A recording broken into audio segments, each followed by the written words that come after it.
हमारे YouTube channel पर स्वागत है।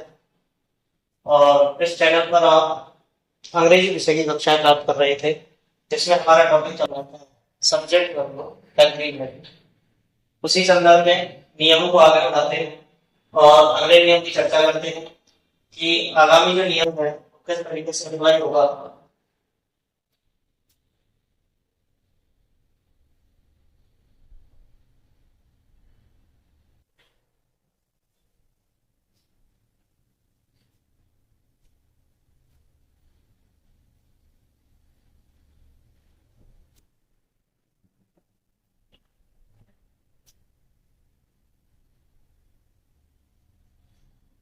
देखिए, अब बात करते हैं रूल नंबर 8 की। जो नियम है वो कहता है कि यदि वाक्य के सब्जेक्ट तीज या दोज दिए गए हैं तो उनके साथ बहुवचन की क्रिया लगाते हैं। यदि वाक्य के कर्ता तीज या दोज दिए गए हैं तो उनके साथ बहुवचन की क्रिया लगाते हैं। यदि वाक्य में सब्जेक्ट यानी कि कर्ता के रूप में तीज या दोज दिए गए हैं तो उनके साथ बहुवचन की क्रिया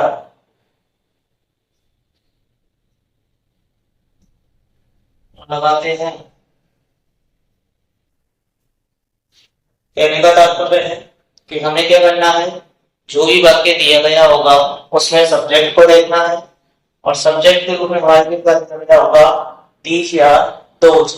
यदि वहां पर तीज या दोज आपको दिखता है तो आप उसके साथ में कौन सी क्रिया लगाएंगे, बहुवचन की क्रिया लगाएंगे, प्लूरल वर्ब लगाएंगे। इसको यदि हम शॉर्ट में पढ़ना चाहें तो शॉर्ट में हम ये भी कह सकते हैं कि these या those is equal to plural verb. यानी कि जो these और those हैं वो तो दर्शाते हैं प्लूरल सब्जेक्ट को, और प्लूरल सब्जेक्ट होने के कारण इसके साथ में जो वर्ब है वो कौन सी यूज की जाती है, प्लूरल की यूज की जाती है। नियम आसानी से समझ में आ गया होगा।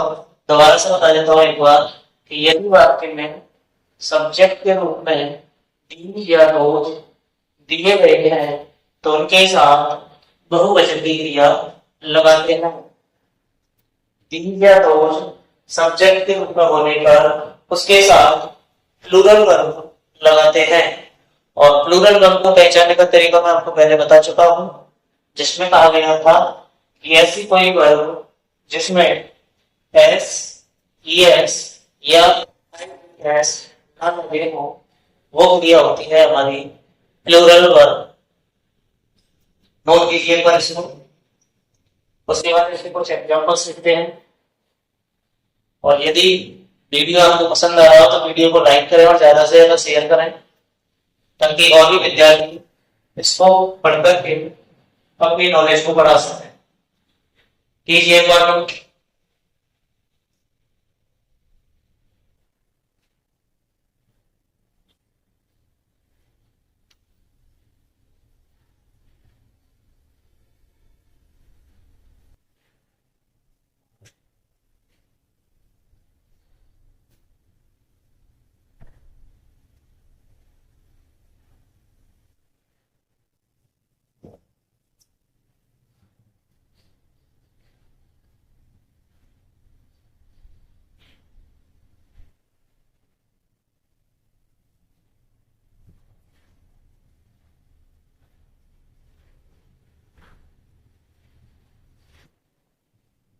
चलिए नोट। चलिए अब इसके हम कुछ एग्जांपल देखते हैं।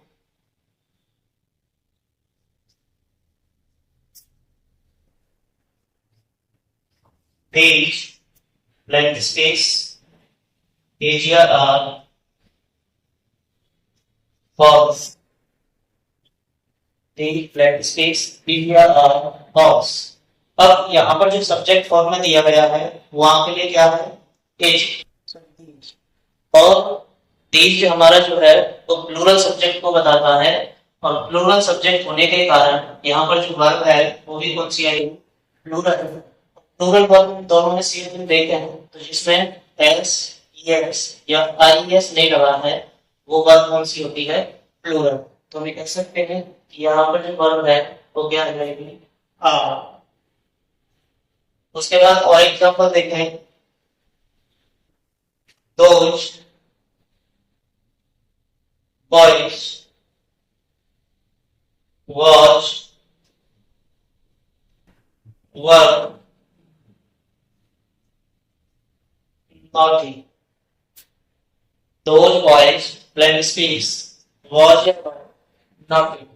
अब यहां पर देखें तो क्या दिया है those, these हो चाहे those हो, दोनों ही कौन से सब्जेक्ट को मूव कराते हैं प्लूरल सब्जेक्ट पर। और सब्जेक्ट यदि प्लूरल है तो उसके साथ में जो वर्ब है वो भी कौन सी आएगी प्लूरल की आएगी। और प्लूरल वर्ब जो होता है वो मैं आपको बता चुका हूं विदाउट एस ई एस या एस, जिसमें एस ई एस या आई एस ना लगे हो वो वर्ब होती है प्लूरल। तो हम कह सकते हैं कि इस सेंटेंस में क्या सही होगा वर्ब।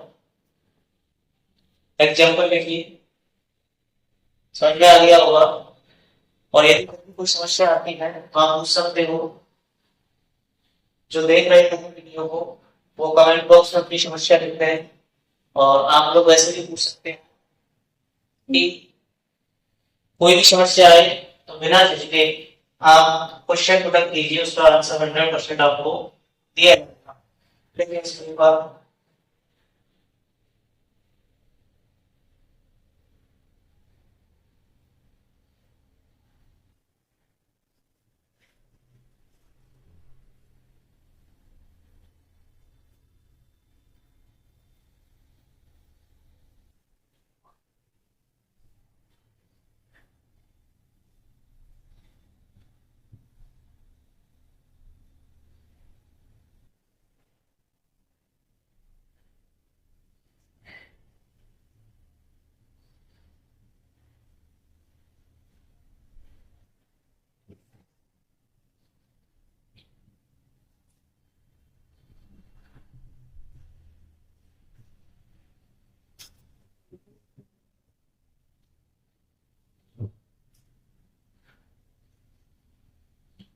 क्लियर। चलिए एक क्वेश्चन मैं आपके लिए दे रहा हूँ, आप करके बताना। These people lenses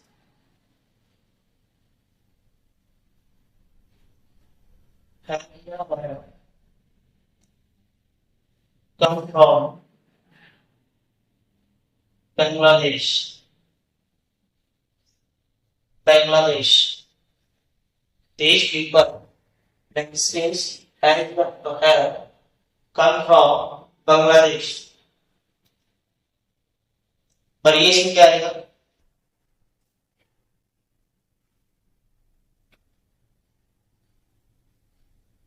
बढ़िया होगा, क्या हो रहा है ठीक। तो यहाँ पर क्या आएगा हैज या हैज ना होकर के क्या आएगा है। क्यों? क्योंकि यहाँ पर क्या दे रखा है दीज, और दीज जो सब्जेक्ट होता है वो कौन से का बोध कराता है प्लूरल सब्जेक्ट का। और प्लूरल सब्जेक्ट के साथ में वर्ब है वो कैसी आती है प्लूरल वर्ब आती है। समझ में आ गया तक। चलिए आगे बढ़ते हैं और देखते हैं रोल नंबर 9 को।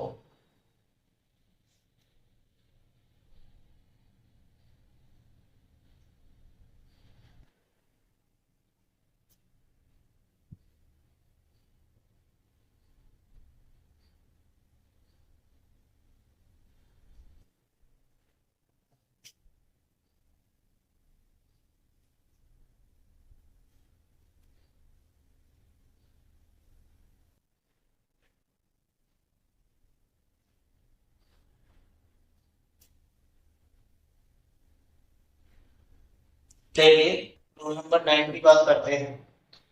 तो रूल नंबर 9 में हम चर्चा करते हैं कुछ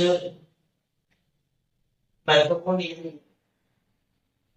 इसमें आपको ये याद रखना है कि किस तरीके से सब्जेक्ट के साथ में वर्ब लगानी है और वर्ब सिंगुलर आएगी या प्लूरल आएगी, इस बात का भी आपको ध्यान रखना है। तो रूल नंबर 9 को यदि हम देखें तो रूल नंबर 9 जो है वो जुड़ा हुआ है आपके अब्स्ट्रैक्ट नाउन से। किससे जुड़ा हुआ है? Abstract noun. किससे जुड़ा हुआ है? अब्स्ट्रैक्ट नाउन से। और अब्स्ट्रैक्ट नाउन का मतलब होता है भाववाचक संज्ञा। भाववाचक संज्ञा। सबसे पहले तो हमें यही समझना होगा कि भाववाचक संज्ञा होता क्या है। तो भाववाचक संज्ञा को यदि हम समझें तो इसका ऐसी संज्ञा जो हमारे मन के विचारों, भावों या गुणों की जानकारी देते हैं वो शब्द कहलाते हैं भाववाचक संज्ञा शब्द।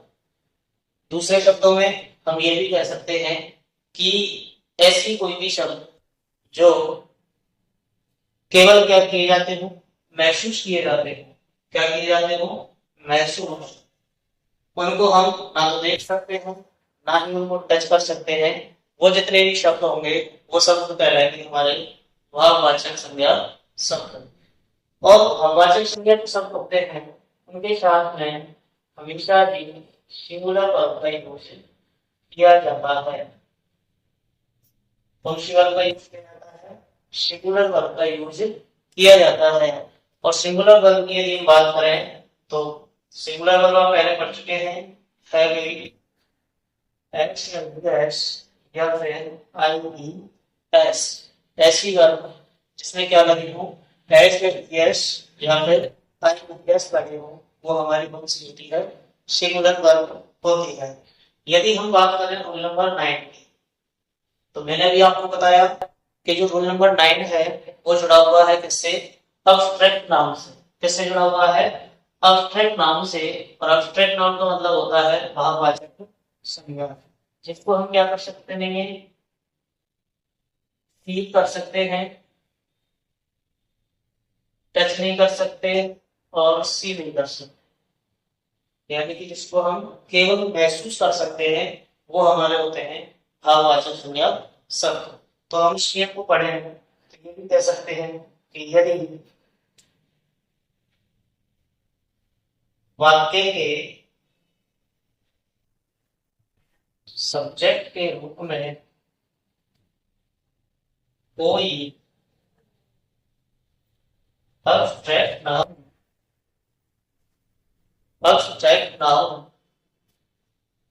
दिया गया है तो उसके साथ हमेशा एक वचन की क्रिया लगाते हैं। एक वचन की क्रिया लगाते हैं यदि वाक्य के सब्जेक्ट के रूप में क्या दिया हो? अब्स्ट्रैक्ट नाउन दिया गया हो, भाववाचक संज्ञा शब्द दिया गया हो, तो फिर उसके साथ हमेशा कौन सी क्रिया लगाएंगे? एक वचन की क्रिया लगाते हैं। यहाँ तक नोट कीजिए। फिर हम इसके कुछ एग्जांपल्स देखते हैं और देखते हैं कि किस तरीके से वर्ब लगाई जाती है।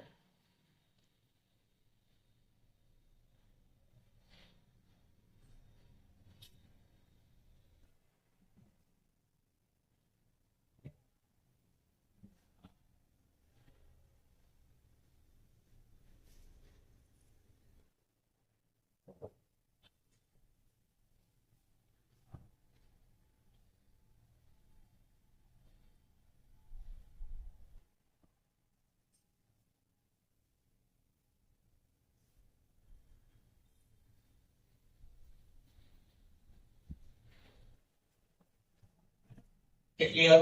देखिए कुछ एग्जांपल्स देते हैं। तो एग्जांपल्स में फर्स्ट एग्जांपल देखते हैं।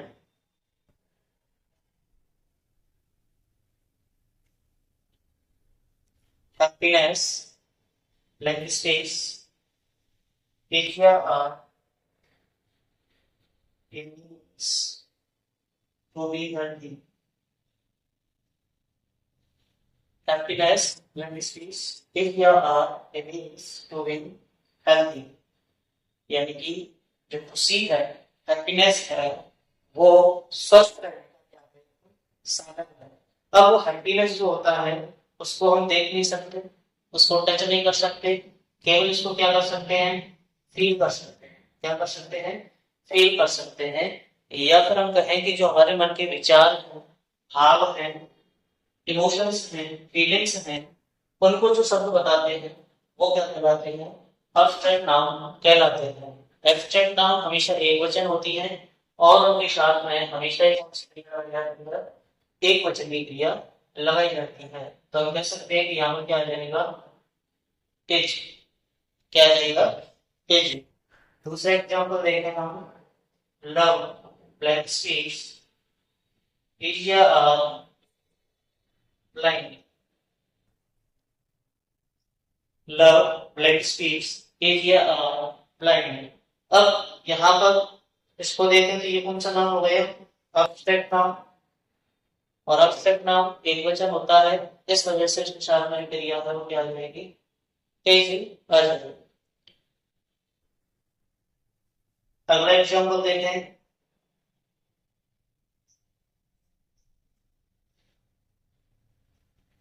hate blank space easier and to destroy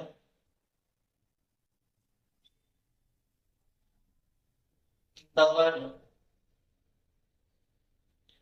Hate blank space easier and to destroy the world. तो hate वही है abstract नाम जिसको हम केवल क्या कर सकते हैं, फील कर सकते हैं। क्या कर सकते हैं, फील कर सकते हैं, महसूस कर सकते हैं। ना इसको टच किया जा सकता है, ना इसको देखा जा सकता है। तो ऐसी कंडीशन में इसके साथ में जो वर्ब है सिंगुलर वर्ब, और सिंगुलर वर्ब होती है हमारी इज। लिख लीजिए एग्जाम्पल को। तो आशा करता हूँ कि मैंने आपको जो भी आज पढ़ाया है वो आपको समझ में आया होगा। हमने आज चर्चा की है दो नियमों की, जिसमें एक नियम जो था तीज या दोस्त से रिलेटेड, कि यदि वाक्य में तीज या दोस्त दिए गए हैं वो भी किसके रूप में, सब्जेक्ट के रूप में, तो उनके साथ बहुवचन की क्रिया लगानी है। उससे अगला जो नियम था वो ये था कि यदि सब्जेक्ट के रूप में क्या दिया हो, कोई एब्स्ट्रैक्ट नाम दिया हो, तो उसके साथ एक वचन की क्रिया लगाते हैं। पहले एग्जाम्पल नोट,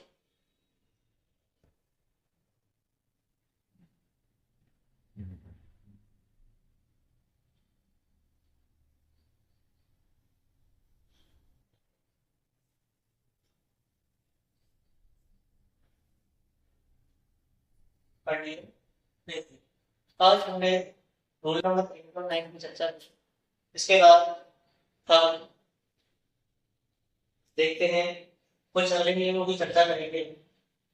मिलते हैं कल उसी समय नई एनर्जी के साथ में। यदि आपको वीडियो अच्छा लगा हो तो वीडियो को लाइक करें, ज्यादा से ज्यादा। जो नए स्टूडेंट्स हैं वो हमारे चैनल से जुड़ सकें और अपनी अंग्रेजी विषय की जो कमियां हैं उनको दूर कर सकें। मिलते हैं नेक्स्ट वीडियो में। धन्यवाद।